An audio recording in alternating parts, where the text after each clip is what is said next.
여러분 벌써 2025년이 시작한 지가 2주가 흘렀습니다. 2주. 아마 연초에 결심하신 것들이 있으실 텐데 잘 유지하고 있으십니까? 올해는 분명 내가 성경도 열심히 통독을 좀 하고 좀 시간을 정해서 내가 기도를 좀 늘 개인의 기도를 늘 하겠다라고 결단 아마 하셨을 텐데 오늘이 12일이니까 한 2주 정도 지났습니다. 여러분 아직 포기하기엔 이릅니다. 아직 포기할 때가 아닙니다. 다시 한번 영적인 끈을 좀 바싹 조이시기를 바랍니다. 우리가 영상에서 본 것처럼 저희들이 지난주에 영적 은혜 주심 신년 은혜 주심 특밤이 있었는데요. 갑자기 날씨가 좀 추워지긴 했지만 그래도 많은 분들 오셔서 이렇게 뜨겁게 찬양하고 또 말씀으로 은혜 나누고 또 기도할 수 있는 시간들이었습니다. 아주 뜨거운 시간들이었어요. 이번 특밤 주제가 리스타트였습니다. 다시 시작이었어요. 주제만 딱 봐도 어떤 주제가 어떤 내용이 5일간의 주제였구나 아마 이렇게 감을 좀 잡으시는 분들도 있을 겁니다. 한 해를 시작하면서 우리가 좀 붙들어야 할 신앙의 중요한 주제들에 대해서 함께 살펴보았습니다. 첫 번째가 바로 예배에 대한 것이었고요.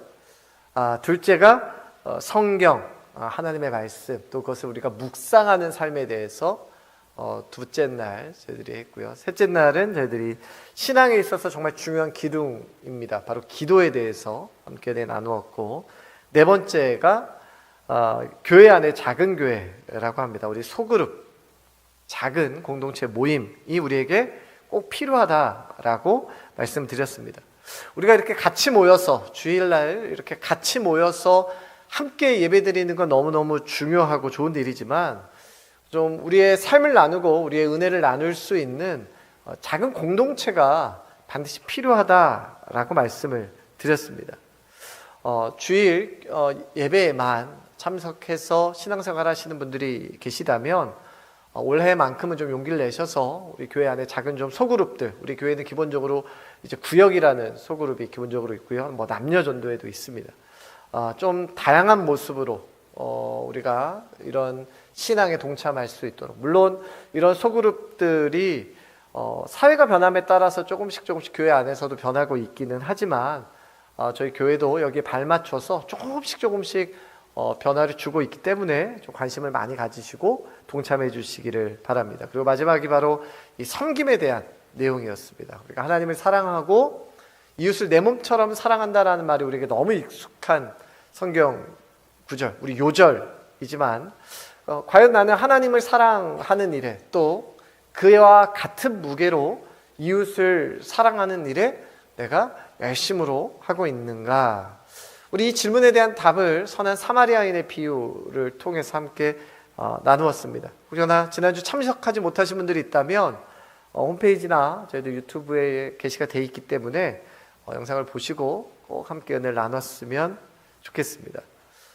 제가 이렇게 5가지 주제에 대해서 함께 은혜를 나누는 시간이었는데 사실 좀 주제를 정하면서 우려했던 것이 있습니다. 좀 걱정했던 것이 있어요.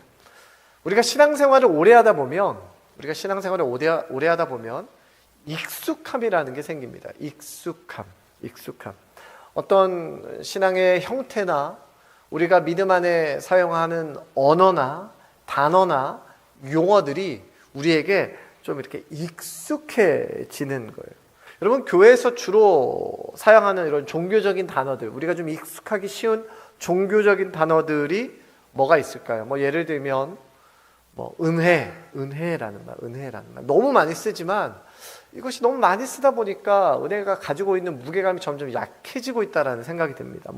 헌신, 믿음, 감사, 찬양, 이런 단어들이죠. 워낙 자주 사용하는 말입니다. 그런데 이게 자주 사용하면 할수록 그 안에 있는 의미나 이런 것들이 좀 가볍게 여기는 경우가 있지 않을까, 늘 그것들이 우려가 됩니다. 우리 그리스도인들이 어떤 용어를 사용함에 있어서 좀 그 안에 있는 의미들을 늘 좀 되새기는 습관이 필요하지 않나라는 생각이 문득 들기는 하는데요. 그러한 단어 중에서 정말 많이 쓰는 또 단어가 하나가 있다면 그것은 바로 복음이라는 단어입니다. 여러분, 복음이라는 단어 우리가 얼마나 많이 사용합니까? 개인적으로 성경을 묵상할 때도, 우리가 기도를 할 때도, 설교를 들을 때도, 찬양을 할 때도 정말 많이 나오는 단어가 이 복음이라는 단어입니다. 한 가지 우려스러운 것은 우리가 늘 복음 하고 있지만 과연 우리가 매일마다 그 복음이라는 단어를 사용할 때마다 그 단어 안에 있는 의미들을 우리가 진짜 그것을 경험하고 있는가, 그걸 내가 깨닫고 있는가 하는 것입니다. 우리가 전도지를 들고 농협 앞에서나 대rek마트 앞에서 전도하는 거 너무너무 중요합니다. 그런데 여러분, 진짜 복음, 우리가 전해야 될 그 복음이 필요한 곳이 여러분 어쩌면 교회일지도 모릅니다. 왜 그렇습니까? 내가 교회를 다니고 있지만, 교회를 오래 출석하고 있지만 복음에 대해서 모르시는 분들이 많다라는 거예요. 복음과 무관하고 복음이 나와 어떠한 관계인지, 복음이 나에게 어떤 영향을 주었는지, 내가 그 정말 복음 안에 있는지에 대해서 모르는 사람이 많다라는 것입니다. 여러분, 복음이 마치 익숙한 어떤 종교적인 단어로 밖에 생각되지 않는 분들이 참 많이 계세요. 심지어는 우리조차, 그리스도인들조차 이 복음을 드러내는 것을, 나타내는 것을 부끄러워합니다. 여러분, 예전에 정치하시는 분들이 어떤 이력서나 이런 것들을 낼 때 종교란에 뭐라고 많이 적었냐? 기독교라고 적었습니다. 기독교. 왜냐하면 교회를 출석하지 않아도 이력서에다 기독교라고 적으면 사람들이 볼 때, 아, 그래, 저 사람은 교회 다니네, 그래, 그래도 거짓말 안 하겠지, 정직하겠지, 이렇게 생각해 주니까 교회 안 다녀도 종교란에 기독교 이렇게 적었답니다. 근데 요즘은 그렇게 적지 않는답니다. 요즘은 종교란에 무교라고 적는데요. 무교. 설사 교회를 다녀도, 교회 출석을 하시는 분들도 거기다가 무교라고 적는답니다. 여러분, 왜 이렇게 됐을까요? 왜 우리가 예수 믿는 것이 부끄러운 것이 되어버렸습니까? 여러분, 이유는 하나입니다. 그것은 바로 우리가 본질을 잃어버렸기 때문에 그렇습니다. 내가 믿고 있는 믿음에 대한 본질을 잃어버렸어요. 내가 선물로 받은 그 복음, 정말 가슴 벅찬 그 감격에 대한 본질을 내가 잃어버리는 순간 그것이 나에게 부끄러운 것이 되는 것이죠. 그 본질을 잃어버린 채 겉만 번지르르하게 우리가 유지하려고 하다 보니까 우리의 신앙의 색깔이 점점점 퇴색되어져 가고 있는 것 아닙니까? 여러분, 복음이 그저 종교적인 구호가 아니라는 것을 우리가 압니다. 여러분, 복음이 그냥 천국 가기 위한 천국행 열차 티켓표, 여러분, 이것이 아니다라는 것을 우리가 압니다. 복음이 하나님께서 나에게 주신 선물이라는 것을 내가 알고 있어요. 여러분, 그런데 내가 점검해야 합니다. 우리 스스로. 그런데 과연 그 복음이 진짜 나와 무슨 관계가 있는가 하는 것이에요. 나와 무슨 관계가 있는가. 여러분, 나와 관계없는 복음은 내 것이 아닙니다.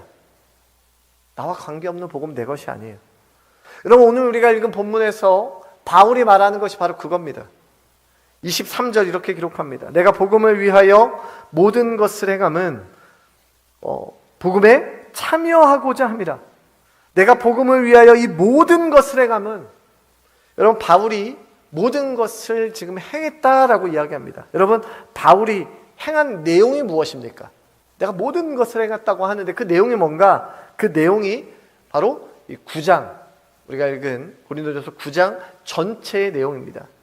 여러분, 9장을 한마디로 요약하면 내가 권한이 있는 사람인데, 내가 권리가 있는 사람인데 내가 그 권리를 주장하지 않겠다라는 게 9장의 내용입니다.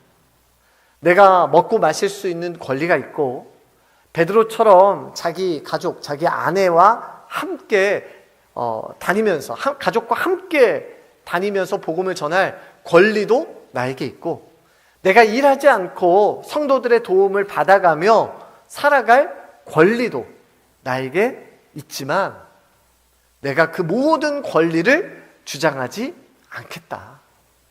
내가 그럴 만한 스펙을 가지고 있는 사람이고 내가 어디 내다도 부족하지 않는 사람이지만 내가 그 권리 주장하지 않겠다.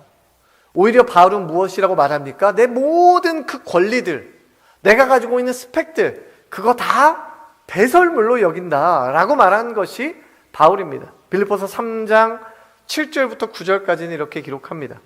그러나 무엇이든지 내게 유익하던 것을 내가 그리스도를 위하여 다 해로 여길 뿐더러 또한 모든 것을 해로 여김은 내 주 그리스도 예수를 아는 지식이 가장 고상하기 때문이라. 내가 그를 위하여 모든 것을 잃어버리고 배설물로 여김은 그리스도를 얻고 그 안에서 발견되려 함이니 내가 가진 의는 율법에서 난 것이 아니요 오직 그리스도를 믿음으로 말미암는 것이니 곧 믿음으로 하나님께로부터 난 의라. 여러분, 이 구절을 한마디로 정리하면 뭐라고 말할 수 있습니까? 내 관심은 복음밖에 없다. 나는 복음밖에 관심 가진 것이 없다. 복음을 위해서라면 내 권한, 내 권리, 내 생각, 그 모든 것 나 다 포기할 수 있다 라고 말하는 거 바로 바로 바울입니다. 바울의 관심, 내 관심은 오직 복음뿐이다 라고 말하는 것이죠. 여러분, 바울이 지금 말하고 있는 것이 무엇입니까? 바울의 이 고백이 지금 말하고 있는 것이 무엇이에요? 내가 복음을 위해서라면 그 무엇도 소중한 것으로 여기지 않겠다. 귀중한 것으로 여기지 않겠다. 내가 가지고 있는 모든 인격, 내가 가지고 있는 자아, 그 모든 것 다 복음 앞에 죽은 것이다. 여러분, 바울은 지금 복음을 말하며 자기 부인을 의미합니다. 자기 부인을 이야기하는 거예요. 하나님, 저는 무능합니다. 하나님, 저는 불가능합니다.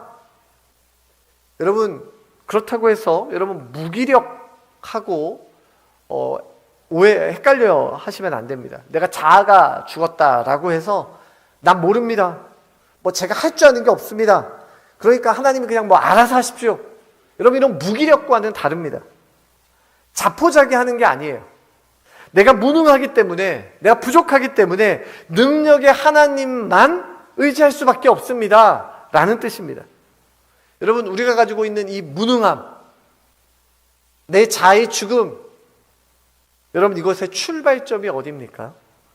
그것이 바로 우리의 죄입니다. 죄. 로마서 5장 12절은 이렇게 이야기합니다. 그러므로 한 사람으로 말미암아 죄가 세상에 들어오고 죄로 말미암아 사망이 들어왔나니 이와 같이 모든 사람이 죄를 지었으므로 사망이 모든 사람에게 이르렀느니라. 여러분, 앞에서 말하고 있는 이 한 사람이 누굽니까? 한 사람, 바로 인간을 대표하는 아담입니다. 인간을 대표하는 아담이 하나님 앞에 범죄하였습니다. 하나님께서 먹지 말라고 하신 선악을 알게 하는 나무의 열매를 먹음으로 하나님께 불순종함으로 그가 범죄하였어요. 때문에 아담의 모든 후손들, 아담의 모든 후손인 인간들은 죄 아래에 놓이게 되었습니다. 여러분, 인간과 하나님과 단절된 인간의 결론은 하나입니다. 바로 사망이죠. 죽음입니다. 때문에 죄의 결과는 죽음, 사망입니다. 여러분이 그 죽음의 문제를 해결할 수 있습니까? 여러분, 그 죽음의 문제를 해결할 수 있는 사람은 아무도 없습니다. 하나님은 전능하시니까, 하나님은 무슨 일이든지 하시니까 좀 간단하게 이 죄의 문제를 해결해 주실 수 있지 않을까요? 그저 그냥 야, 그래, 너가 죄를 지기는 했지만 그래, 그냥 한번 실수한 걸로 봐줄게. 내가 그냥 용서해 줄게. 하나님 그냥 이렇게 간단하게 용서해 주시면 되는 일이 아닐까요? 여러분, 하나님은 이런 사랑의 하나님이기도 하시지만 어떤 하나님이십니까? 하나님은 의로우신 하나님이십니다. 사랑의 하나님은 우리가 죄로 인하여 죽는 것을 원치 않으십니다. 죄로 인하여서 우리가 사망하는 것을, 멸망하는 것을 원하지 않으시는 사랑의 하나님이세요. 그런데 하나님은 의로우신 하나님이십니다. 때문에 우리의 죄에 대해 반드시 벌하셔야 되는 분이 바로 의로우신 하나님이십니다. 하나님은 이 문제를 해결하기 위해서 어떻게 하셨습니까? 해결하시기 위해서 제시한 방법이 무엇입니까? 바로 죄가 없으신 하나님께서 죄인인 인간의 몸을 입고 이 땅에 오시는 것입니다. 이 땅에 오시는 것에서 끝나는 것이 아니라 죄 없으신 그분이 인간이 감당해야 될 모든 죄를 그의 어깨에 지고 죽으신 것입니다. 죄 없으신 예수님께서 나의 죄를 대신해서 십자가에 못 박혀 죽으신 사실 때문에 우리가 무엇을 얻게 됐어요? 요한복음 3장 16절입니다. 하나님이 세상을 이처럼 사랑하사 독생자를 주셨으니 이는 그를 믿는 자마다 멸망하지 않고 무엇을 얻습니까? 영생을 얻는 것입니다. 그 예수 그리스도의 죽음으로 인하여 죄인인 우리가, 죽을 수밖에 없는 우리가 무엇을 얻었어요? 영생을 얻은 거예요. 여러분, 영생을 얻은 것, 여러분, 더 이상 내가 죄의 지배 아래 있지 않는다. 하나님의 은혜의 지배 아래 있다. 더 이상 죄의 죽음은 내게 영향을 주지 못한다. 여러분, 이것이 기쁜 소식입니다. 내가 더 이상 죄와 상관없다. 기쁜 소식, 이걸 줄여서 복음이라고 합니다. 복음. 여러분, 그래서 바울은 이 복음을 무엇이라고 기록합니까? 로마서 1장 16절입니다. 내가 복음을 부끄러워하지 아니하노니 이 복음은 모든 믿는 자에게 구원을 주시는 하나님의 능력이 됨이라. 먼저는 유대인에게요, 그리고 헬라인에게로다. 여러분, 복음은 성경 분명히 능력이다라고 이야기합니다. 파워다라고 이야기해요.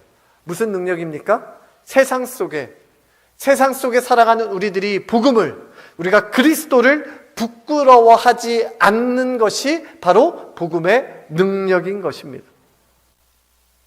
사랑하는 성도 여러분, 요즘 교회에 대한 공격이 얼마나 심합니까? 그럼 어떤 분들은 한국교회 성장이 멈췄다라고 말합니다. 이제는 전도지 들고 예수 믿으세요 해서 전도해서 예수 믿는 시대 지났다라고도 말합니다. 여러분, 정말 그렇습니까? 우리가 예수님을 전할 때 좀 더 세련되고 문화적으로 조금 잘 포장을 하고 또 감각적으로 잘 접근을 해서 전도하는 것 요즘의 트렌드다. 그렇게 해야 된다. 여러분, 물론 그런 부분이 필요한 영역들이 있을 수 있습니다. 그런데 여러분, 우리가 앞에서 말씀드린 이 선명한 복음, 우리가 이 선명한 복음 없이는 가능한 것이 아닙니다. 여러분, 교회란 무엇인가? 라는 책을 쓴 선교사이자 신학자인 레슬리 류 비긴, 그는 스코틀랜드 장로교회에서 목사 안수를 받은 후에 1936년에 인도 선교사가 되었습니다. 인도 선교 현장에서 복음을 열심히 전하고 그의 선교 생활 35년의 선교 사역을 마치고 1974년에 본국인 영국으로 돌아오게 됩니다. 영국으로 돌아온 이 레슬리 뉴비기는 그의 은퇴 이후에 그의 삶에 자신의 본국인 영국을 보며 깜짝 놀랍니다. 왜 그렇습니까? 자신을 파송했던 그 영국이, 복음의 빛이 꺼지지 않을 거라 생각했던 그 영국에 돌아와 보니 모든 기독교 정체성과 교회의 정체성과 복음의 본질이 상실되어져 버리고 있는 것을 보았습니다. 교회가 무기력하게 무너져 내린 것을 보았어요. 한때는 기독교 국가라고 생각했던 자신의 조국이 이제는 무신론과 수많은 이단들이 판치는 나라가 되어 버렸습니다. 그러며 그는 유명한 이런 말을 남겼습니다. 선교지에서 돌아와 보니 영국이 선교지더라. 여러분, 저는 요즘 이 말을 격하게 공감합니다. 여러분, 한국이 세계에서 국민 인구로 봤을 때 인구 대비 가장 많은 선교사를 보내는 나라였습니다. 가장 많은 선교사를 보내는 나라는 미국입니다. 하지만 인구 대비해서 선교사를 가장 많이 보내는 나라가 바로 대한민국이에요. 근데 여러분, 이제는 한국이 선교지가 되었습니다. 여러분, 우리나라 다음 세대 복음화율, 우리 아이들, 학교 다니는 아이들의 복음화율이 몇 프로인지 아십니까? 3%입니다. 3%. 여러분, 선교학에서 복음화율이 3% 미만인 곳을 가리켜서 뭐라고 말하는지 아십니까? 미전도 종족이라고 합니다. 미전도 종족. 여러분, 우리 다음 세대가 미전도 종족이 되었습니다. 여러분, 남의 나라 이야기가 아니고요. 지금 우리나라 이야기고 우리 아이들 이야기입니다. 여러분, 우리 아이들에게 또 수많은 사람들에게 반드시 필요한 것이 그래서 무엇입니까? 바울이 말했던 거예요. 세련된 것 아니고요. 아주 멋지게 포장된 것 아닙니다. 바울이 말했던 그거예요. 선명한 복음, 분명한 복음이 필요한 것이에요. 여러분, 우리가 1월 말이면 이제 구정인데요. 많은 가족들을 만납니다. 여러분, 복음을, 제 생각에는 좀 복음을 전할 수 있도록 좀 교회에서 뭔가를 좀 준비해서 드려야 되지 않나라는 생각을 합니다.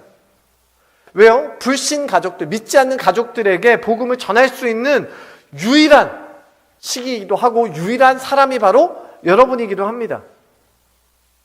그저 우리가 교회 다니지 않는 가족들을 만나면 그냥 이렇게 얘기하는 방법밖에는 없어요. 야, 이제 교회 나갈 때도 되지 않았니? 교회 나갈 때도 되지 않았니? 또는 연세가 좀 있는 우리 어른들한테는 마치 무슨 보험 들듯이, 아유, 이제 연세도 있으신데 천국 가셔야죠. 꼭 교회 오세요. 혹은 결혼 안 한 사촌들이 있으면, 야, 교회 가면 이쁜 여자 청년도 있다, 잘생긴 남자 청년도 있다, 그러니까 꼭 교회 한번 가자. 여러분, 우리가 복음을 설명함에 있어서 이렇게밖에 얘기하지 못하는 이유가 무엇입니까?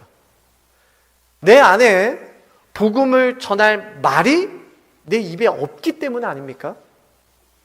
여러분, 우리의 입은, 우리의 말은 복음을 전하는 입이 되어야 할 줄로 믿습니다. 여러분, 우리가 전한 복음이 그 자체로 능력이에요. 내가 세련되게 잘 설명하지 못해도, 좀 투박해도, 여러분, 내가 설명을 좀 앞뒤가 왔다 갔다 해도 여러분, 그것이 문제가 아닙니다. 오히려 내가 뭔가를 좀 잘 설명하려고 하는 것이 독이 될 수가 있어요. 여러분, 있는 그대로 진리를 전하는 것입니다. 내가 죄인이고 이 죄를 해결할 수 있는 분은 오직 예수 그리스도밖에 없다. 그 예수 그리스도를 믿어야 구원 얻는다. 예수 그리스도를 믿기만 하면 구원받을 수 있다. 여러분, 어쩌면 이 단순한 진리를 들어야 할 사람들이 있습니다. 내가 먼저 들어야 할 것이고, 또 우리의 가족이 들어야 할 것이고, 내 주변에 있는 이들이 들어야 할 것입니다. 사랑하는 성도 여러분, 저와 여러분이 이러한 순전한 복음을 흘려보내는 축복의 통로가 되시기를 주님의 이름으로 축원합니다. 여러분, 이 일을 위하여 바울이 설명한 것이 바로 본문 24절에 있는 말씀이에요. 자, 24절입니다. 우리 같이 한 목소리로 읽습니다. 시작. 운동장에서 다름질하는 자들이 다 달릴지라도 오직 상을 받는 사람은 한 사람인 줄을 너희가 알지 못하느냐? 너희도 상을 받도록 이와 같이 다름질하라. 바울이 고린도 교회에게 이 편지를 보내고, 이 편지를 읽는 고린도 교회 성도들은 바울의 이 말을 들었을 때 머릿속에 딱 선명하게 생각나는 것이 있습니다. 자, 왜냐하면 고린도 지역에 사는 사람이라면 누구나 다 너무 잘 아는 내용이기 때문에 그렇습니다. 여러분, 고린도에는 2년마다 열리는 아주 중요한 축제가 있었습니다. 이스트미아라는 축제입니다. 요즘 말로 하면 월드컵 혹은 아시안게임 이렇게 생각하시면 됩니다. 자, 그 근처에 있는 올림피아 제전, 피티아 제전, 네메아 제전과 더불어서 고대 그리스의 4대 대회 중에 하나가 바로 이 이스트미아라는 제전인데요. 이 이스트미아가 제전이 어디서 열렸냐? 고린도에서 열렸습니다. 고린도에서 열리는 아주 큰 제전 축제입니다. 그 경기로는 뭐 전차 경주도 있었고요, 레슬링도 있었고요, 요즘 말로 하면 이종격투기죠. 팡크라티온이라는 이종격투기, 격투기도 있었습니다. 또 음악과 시를 발표하는 것도 있었습니다. 그리고 그 경기의 우승자 한 명에게는 월궤관이 씌워졌습니다. 바로 오늘 바울이 말하는 장면이 이 장면입니다. 이 이스티미아, 이 제전에서 승리하는 승리자에게 상을 주는 장면이 바로 오늘 본문이에요. 오늘 바울의 권면이 무엇입니까? 너희도 상을 받도록 이같이 다름질하라 라는 거예요. 여러분, 결승전에서 승리의 월궤관을 쓴 사람, 그 사람은 얼마나 행복할까요? 그런데 그 행복이 단순히 그가 운이 좋아서 그 행복을 누리는 것이 아닙니다. 그의 평소의 일상은 어떨까요? 여러분, 그 승리가는 운이 좋아서 아주 타이밍이 잘 맞아서 그가 쟁취한 것이 아니라 평소에 구슬땀을 흘리고 훈련을 해도 손에 거머쥘까 말까 한 것입니다. 피나는 훈련의 결과물이에요. 여러분, 경주하는 사람은 경주 당일에만 수고하는 것이 아닙니다. 경주하는 사람은 일상에서 끊임없이 수고와 애를 쓰는 것입니다. 여러분, 그러면 복음의 경주자들은 어떻습니까? 우리는 무엇을 준비하며 우리는 무엇을 훈련해야 하겠습니까?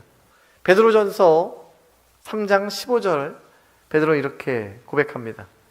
너희 마음에 그리스도를 주로 삼아 거룩하게 하고 너희 속에 있는 소망에 관한 이유를 묻는 자에게는 대답할 것을 항상 준비하되 온유와 두려움으로 하고. 자, 소망에 관한 이유를 묻는 자에게는 대답할 것을 어떻게 하라고 이야기합니까? 항상 뭐하되? 준비하되. 복음에 대해서 설명이 필요한, 복음을 들어야 할 자들에게, 그들에게 대답할 것을 항상 내가 준비하고 있어야 된다라는 거예요. 여러분, 군인이 언제 일어날지 모를 그 전쟁을 대비해서 항상 자신의 무기를 아주 최고의 컨디션으로 준비시켜 놓는 것입니다. 내가 전할 말들과 또 전할 것들을 내 머릿속에만 넣는 것이 아니라 내 입과 말과 생각에 항상 준비해 놓는 것입니다. 복음을 전할 때마다, 내가 복음을 전하려고 할 때마다 구역장님 와셔서 저 복음 좀 전해 주세요. 교육자, 우리 목사님 좀 오셔서 우리 어머니에게, 우리 아버지에게, 내 가족에게 복음을 전해주세요. 여러분, 이렇게 누구를 부르는 것이 아니라 내 안에 내가 경험한 복음을 내가 준비해서 내가 그 복음의 소망을 전하는 사람이 되는 것이죠. 이것이 마치 경기를 뛰는 자처럼 이거를 매일매일 일상에서 치열하게 내가 훈련하고 준비해야 한다라는 것입니다. 사랑하는 성도 여러분, 우리의 일상이 다시 한번 복음으로 뜨거워지는 역사가 있게 되기를 주님의 이름으로 축원합니다. 여러분, 그 복음이 다른 사람이 아닌 여러분의 입을 통해서, 여러분의 삶을 통해서, 여러분의 권면과 여러분의 선포를 통해서 한 영혼이 살아나고 한 영혼이 주님께 돌아오는 그 복음의 놀라운 역사가 여러분의 삶 가운데 펼쳐지기를 주님의 이름으로 축원합니다. 여러분, 복음은 감추어진 진리가 아니라 내 삶의 능력으로 나타나는, 또한 그것을 수많은 이들에게 흘려보내는, 그것을 체험하는 일상을 여러분이 살아가는 은혜가 있게 되기를 주님의 이름으로 축원합니다. 말씀을 기억하며 우리 같이 찬양합시다. 오늘 들으신 말씀처럼 내가 오직 그 복음을 향하여 달려갑니다. 우리 믿음의 고백으로 같이 찬양합시다.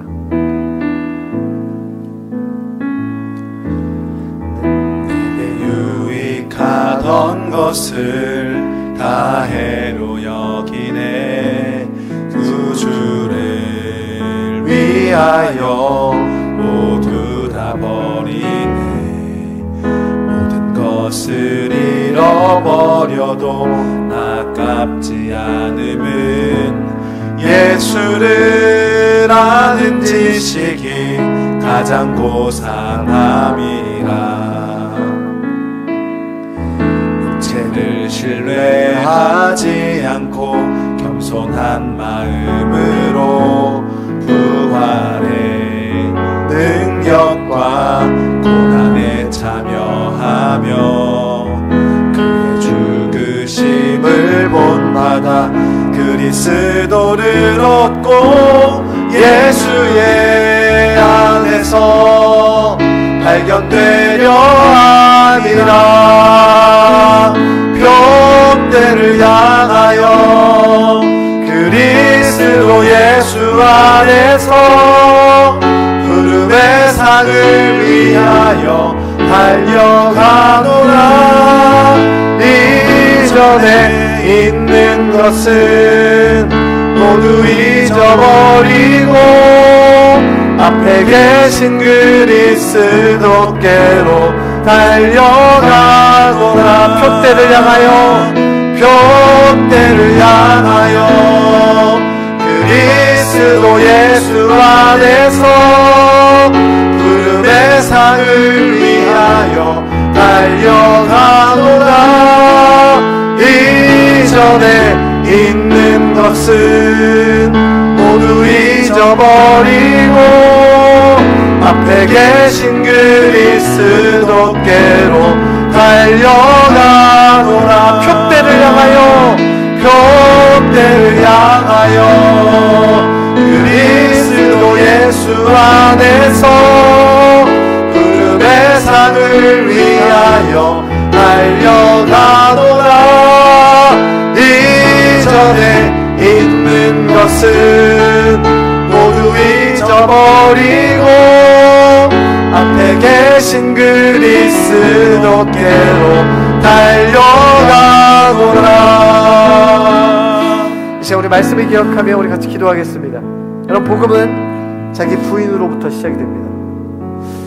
내가 철저한 죄인인 것을 깨닫게 하신 것도 은혜고, 그 죄의 문제를 해결하기 위하여 오신 예수 그리스도를 믿는 것 역시 은혜입니다. 이번 한 주간 내 안에 있는 그 구원의 은혜, 그 십자가의 복음이 나를 통하여 다시 한번 흘러가기를 원합니다. 내가 복음에 합당한 삶을 살아가게 하여 주시고, 나의 말과 나의 행동을 통해서 오직 예수 그리스도 그 복음이 전파되게 하여 주시옵소서. 또한 내가 그 복음의 통로로 준비되고 훈련되어지기를 원합니다. 주님, 나를 이 일상에서 복음을 증거하는 자로 사용하여 달라고 이 시간에 우리 주님 이름 한번 부르짖고 같이 한 목소리로 기도합니다. 주여, 하나님 아버지 감사합니다. 하나님 우리가